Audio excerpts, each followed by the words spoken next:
Características gerais. O que é um vírus para vocês?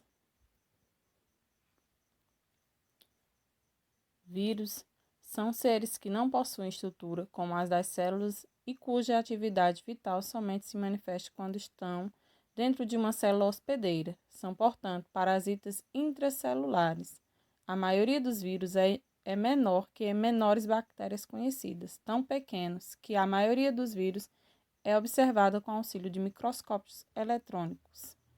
Entre os menores vírus conhecidos estão o vírus da febre aftosa, com 10 nanômetros, o causador da poliomielite, com 28 nanômetros.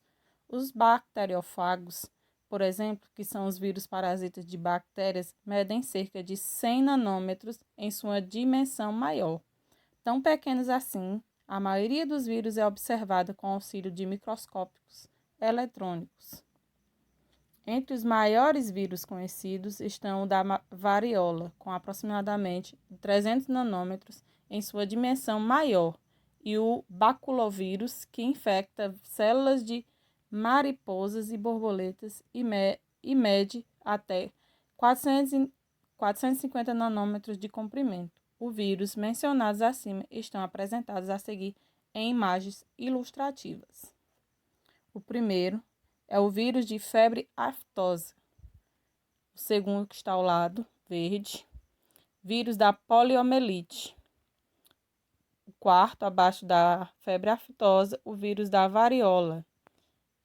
O terceiro, e o quarto, o baculovírus, que são, parece pauzinhos, né, juntos. E que vírus é esse? Vocês conhecem?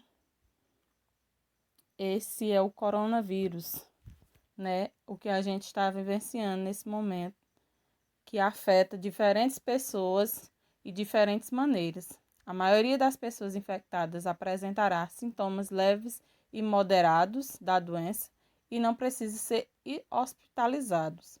Alguns desses sintomas são febre, tosse seca e cansaço. Sintomas menos comuns são dores e desconfortos, dor de garganta, diarreia, dor de cabeça, perda de paladar ou olfato. E é o que a gente está vivenciando nesse momento, é a pandemia, né? Um vírus que ainda está rolando e que logo, logo a gente terá a vacina. Do que são constituídos os vírus? Os vírus são constituídos basicamente por ácido nucleico, envolto por uma cápsula de proteína denominada de capsídeo. O conjunto formado pela capsídeo e o ácido nucleico constitui o nucleocapsídeo. Em alguns vírus, o ácido nucleico é o DNA e o RNA, falando-se em vírus de DNA e vírus de RNA. Um vírus pode parasitar qualquer tipo de célula. Cada vírus pode parasitar apenas determinados tipos de célula, e isso depende das proteínas que elas possuem no capsídeo. Assim, de acordo com os seres vivos que parasitam, podemos considerar 4 grupos de vírus: os bacteriófagos, que parasitam bactérias, os micófagos, parasitam fungos, e os vírus de animais, que parasitam animais, e vírus de plantas, que parasitam plantas. Aqui está a demonstração de alguns vírus. O vírus do mosaico de tabaco, causador de uma doença que prejudica as folhas da planta do tabaco. Mede cerca de 280 nanômetros de comprimento. Logo em cima, esse verdinho, que é muito parecido com o vírus do corona, né? Que é o vírus influenza, causador da gripe em humanos. Cada vírus mede cerca de 200 nanômetros de diâmetro. O de baixo, né, parecendo uma espaçonave, que é um bacteriófago, que injetou seu ácido nucleico no interior de uma bactéria. A estrutura desse vírus, cuja capsídeo mede cerca de 50 nanômetros. Da célula hospedeira. Vírus e saúde humana, que é o que a gente está vivendo, né?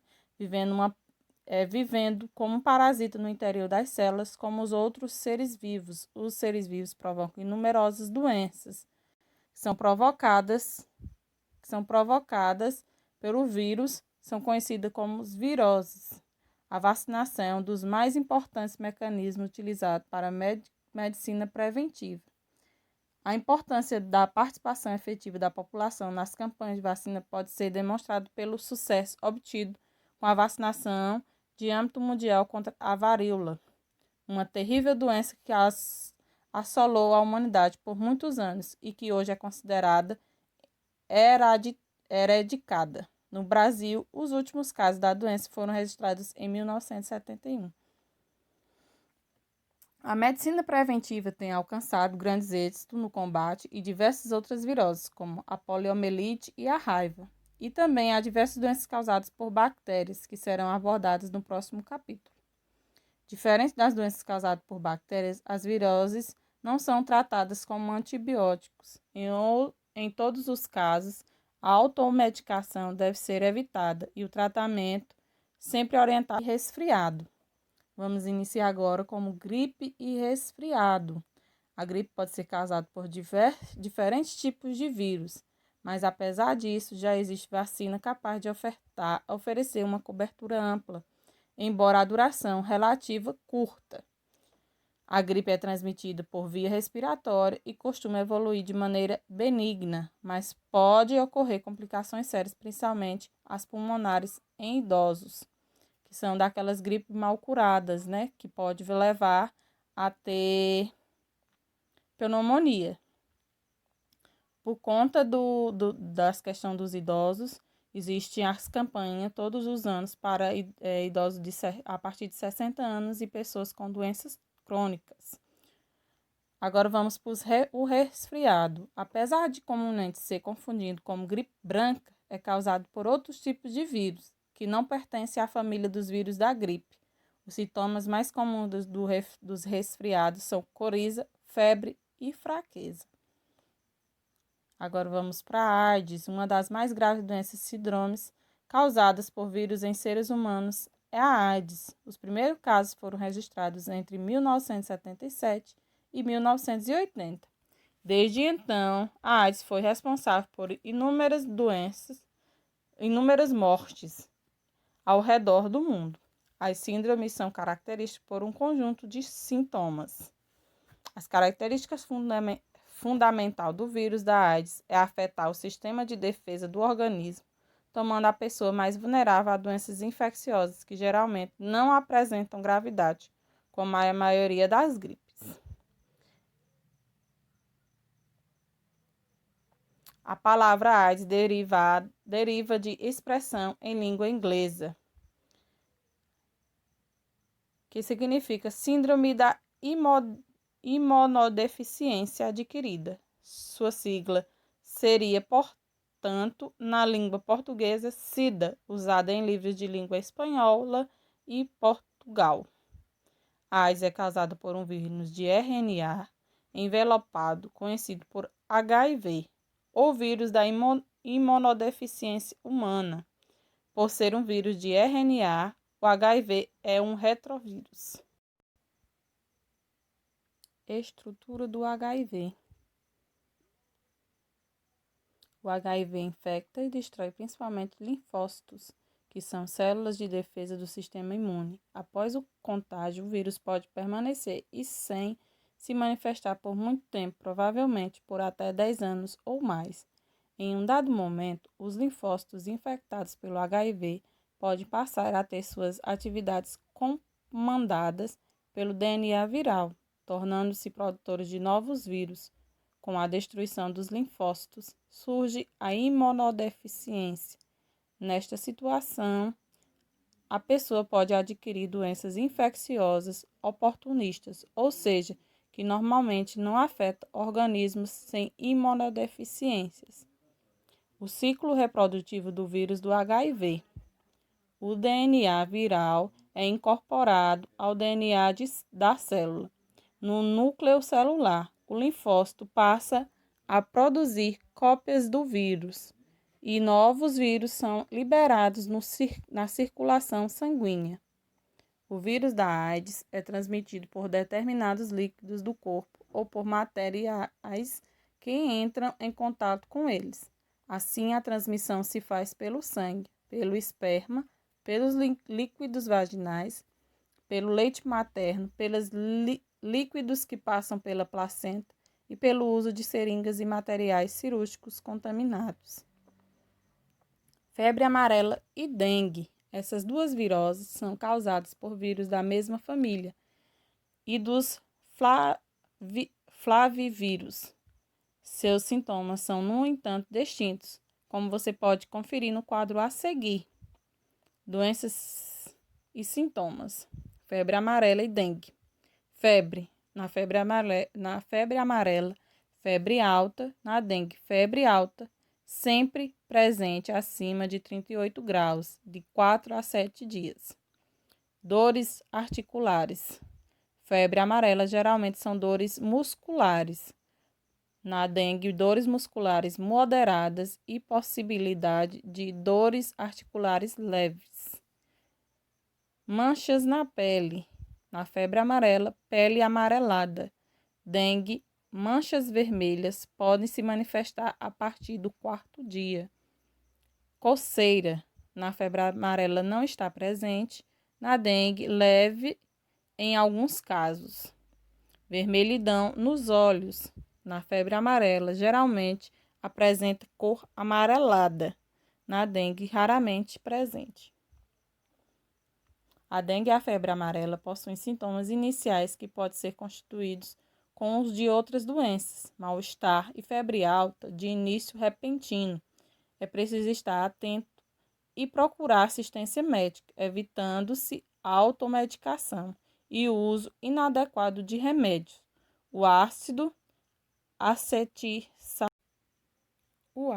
acetilsalicílico, presente em certos medicamentos antitérmicos e analgésicos, não deve ser tomado por pessoas com suspeita de dengue e de febre amarela, pois esse composto interfere na coagulação do sangue e pode contribuir para agravamento das hemorragias.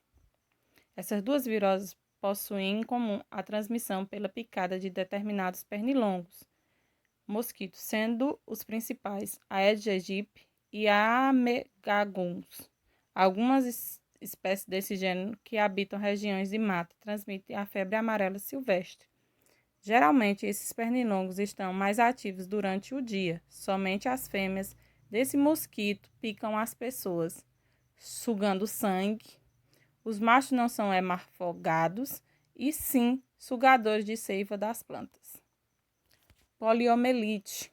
A poliomielite é uma doença grave que afeta o sistema nervoso, podendo causar paralisia de diversas partes do corpo, como os membros. Particularmente severa a paralisia dos músculos respiratórios, que podem levar à morte. Embora a paralisia ocorra com frequência, ela pode se manifestar, mas sua ocorrência, principalmente na infância, deu à doença o nome popular de paralisia infantil. Por isso, a importância da vacinação enquanto criança. A melhor garantia contra a doença é a vacinação, que é eficiente e simples de ser administrada. A mais utilizada no Brasil é a gotinha, que salva. Além da vacinação, outras medidas higiênicas devem ser tomadas, especialmente por ocasião de surtos da doença. Lavar rigorosamente os alimentos a serem ingeridos crus, evitar piscinas coletivas, ferver água para consumo, desinfectar os vasos sanitários. Raiva. A raiva ocamente de diversos mamíferos. A doença pode ser transmitida ao ser humano por mordida de animais contaminados, pois os vírus da raiva são encontrados na saliva. O principal transmissor da doença para seres humanos é o cão, responsável por quase 90% dos casos descritos da raiva humana, principalmente nas áreas urbanas. Essa doença é extremamente gravidade, exigindo tratamento especializado, podendo causar morte. Sem tratamento, a doença pode se evoluir para degeneração dos neurônios e paralisia generalizada, incluindo a respiração, o que causa a morte em alguns dias. A raiva é conhecida popularmente como hidrofobia, tendo o povo criado a expressão cachorro louco não tem medo de água, por causa dos animais evitarem de ingestão de água devido à dor e à paralisia dos músculos envolvidos na deglutição. Ainda não há cura para a raiva, o que torna ainda mais necessária a vacinação dos possíveis transmissores, especialmente cães e gatos. Hepatite. O sufixo "it" é muito utilizado em medicina para designar inflamações, gastrite, estomatite, faringite, hepatite, por exemplo. As inflamações ocorrem por reação do organismo e diversos fatores, como traumatismo mecânico, substâncias químicas e infecção. No caso da hepatite, a inflamação é decorrente de infecção por vírus. Atualmente já foram identificados pelo menos 7 diferentes vírus que causam hepatite, designados pelas letras do alfabeto. As 3 hepatites mais frequentes são a, B e C, que juntas totalizam cerca de 94% dos casos. Hepatite A é a mais comum de todas as ocorrentes, principalmente na infância, e é transmitida por ingestão de água e de alimentos mal lavados, contaminados pelos vírus. A hepatite B e C atinge mais os adultos, sendo o tipo C a mais grave, que também não possui vacinação, enquanto a vacina da hepatite A e B já possui.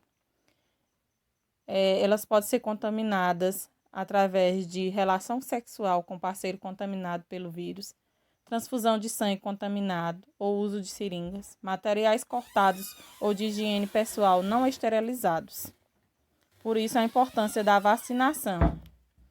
Os sinais de alerta para a busca por assistência médica são principalmente pele e olhos amarelados, perda de apetite, náusea, vômitos, febres e dores de cabeça, abdominais e musculares. Cachumba é a inflamação das glândulas salivares causada por vírus. As glândulas paroditas são as maiores e as mais atingidas, razão pela qual a cachumba é também conhecida por paroidite, inflamação das paróditas. As glândulas salivares, sublinguais e as submandibulares são também menores, mas também podem ser afetadas. Catapora ou varicela.